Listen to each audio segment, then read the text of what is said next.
Hey, but this is Zaccheus with another live word of the day, and this is some sad news to share. Legendary heavyweight, former legendary. I have to say legendary many times. George Foreman on Friday, March 21st, passed away. I didn't believe it at first. Didn't believe it at first because my wife shared it with me, and I'm like, nah, not George Foreman. He look healthy. 76 years old, and it was only last year when I see him punching that bag, and I'm like, George Foreman gonna return to boxing? I'm like, nah, he's too old to return to boxing. But he looked healthy for his age. He was 75 at the time. And I just want to reflect on just share moments and go just remembering George Foreman and his legacy, remembering his contribution to history in a whole. He was George Foreman was beyond the ring. Well, also join me as I share moments, share his contributions, his legacy on Zaccheus with another live word of the day, and I entitled it "Remembering George Foreman." Now, George Foreman was born in Marshall, Texas on January 10th, 1949, and he grew up in the Fifth Ward community of Houston, Texas, with six siblings. Although he was raised by J.D. Foreman, whom his mother had married when George was a small child, but the biological father was Leroy Moorhead. By his own admission in his autobiography, George was a troubled youth. Didn't know that George dropped out of school at the age of 15 and spent time as a mugger. At the age of 16, Foreman had changed his heart and convinced his mother to sign up for Job Corps after seeing an ad in the Corps TV part of the Job Corps. Foreman earned his GED and became a carpenter and bricklayer after moving to Pleasanton, California. But you see, in the early 60s, George Foreman went into became a gold medalist. Became a gold medalist in Mexico City.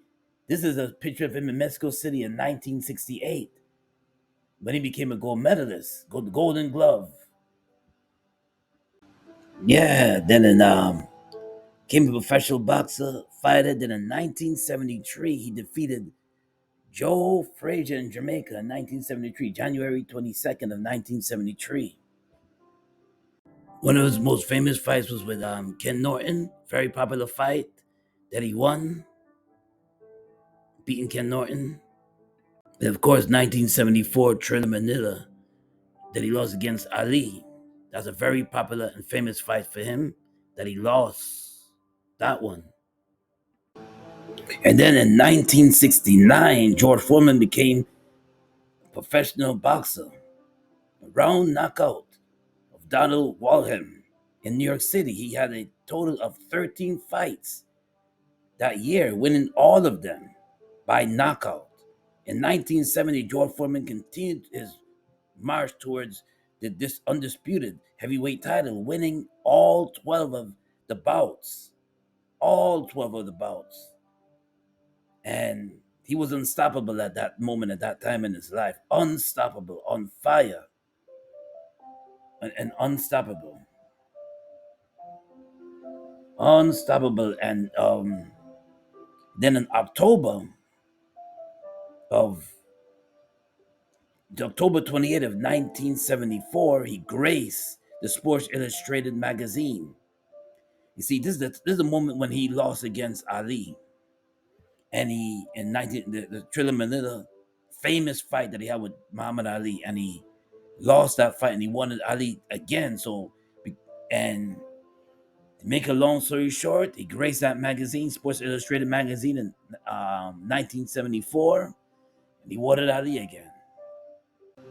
Then right after the Ali fight, he lost against Muhammad Ali. After that fight, 1974, he um, fought another boxer.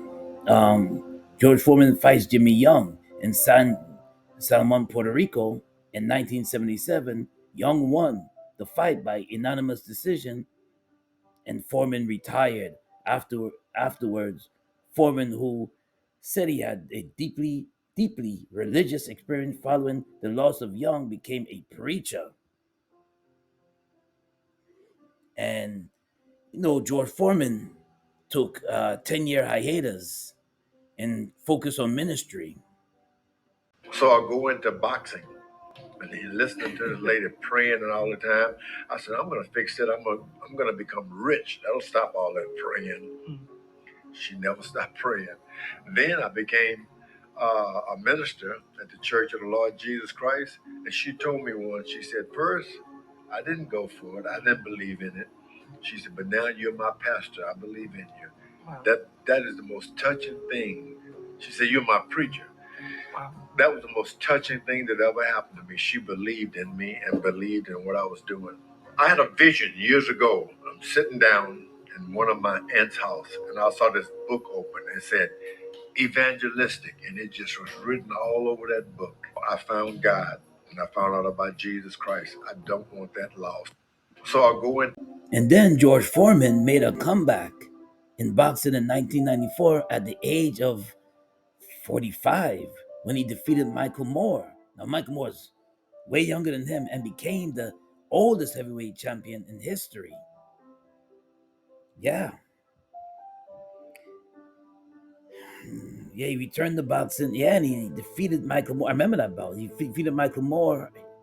Michael Moore was only 26 years old when George Foreman came out of retirement, and he made history. He beat Michael Moore, a 26-year-old, and George Foreman is 45 years old. Never underestimate somebody's age. George Foreman has even opened up a center during his lifetime for troubled kids and for kids that want to learn boxing, play basketball. He opened up the George Foreman Center right there in Texas for kids to learn and to boxing, basketball, different type of programs he opened up. That's what he contributed to his community. That's what he contributed to his community as well. But what really kind of put him to the next level is when he started his venture with this. George Foreman goes beyond the ring. Okay, he retired in 1997, but in 1994, George Foreman did something spectacular. The invention of the grill. The invention of the grill, which I still use till this day for my turkey burgers and veggie burgers. Till this day, is still selling. And this invention of the grill, George Foreman grill, came out in 1994, but till this day, it is still being sold. That George Foreman's net worth is worth 300 million net worth. And the grill is still being used today. I still use the grill today, the George Foreman grill. Yeah, man, the George Foreman grill. You see, remembering George Foreman, and I had to show this on my video that I love the George Foreman grill. Love it, love it, love it, love it. I do my turkey burgers and my veggie burgers with this grill, the George Foreman grill. And I always bought it. Always bought the George Foreman grill. And I gotta say this, God bless his family, man. Condolences to his family. Rest in power to the greatest heavyweight champion, one of the greatest heavyweight champions, George Foreman. And he'll always be remembered. always be remembered. He gave his life to the Lord Jesus Christ. I remember. He became a pastor, minister of the gospel. And yeah, he went into that ring, did his thing. And I remember George Foreman returning at age 40 in the ring, preaching and returning into the ring. The man was a strong man, very strong man, man. And condolences to his wife and all his sons. Had many sons as well. And yeah, man. So I'm a big supporter of the George Foreman Grill. I love it, love it, love it, love it. And yeah. And George Foreman had sons and daughters as well. Sons and daughters that see, back in March 9th of 2019, he had tragedy that came his way. Um Frida Frida Foreman, Frida George Foreman, one of his daughters passed away in 2019. Sad, really sad, really sad. So I just wanted to come on here and shed some light on great loss and give my condolences to his family. Give my condolences to his family. Also, R.I.P. to George Foreman, legendary boxer George Foreman. Also, R.I.P. Rest in power to his daughter as well, that he just joined. And that goes to tell you that it doesn't matter how you start. He started out rough. You see, back then it was segregation. It was a lot of racism, and around the time he was coming up. But he started off rough. He started off just to survive. He was so poor. George Foreman was very poor when he was a young kid. Very, very poor. He was so poor that the only thing he could think of doing is robbing and smuggling. Robbing and thieving. That's the only thing he can think about. He was that poor, so poor. He had no like resources. He ate the same food every. He had a rough. It was very rough for young George. But that goes to tell you that when God had his hands on you, he has a purpose in your life. No matter where you come from, no matter how you started, it's how you finish. George Foreman did not make his poverty defeat him. He used what God has given him, the gift that God has given him, and he used it to the best of his ability. And you can do the same.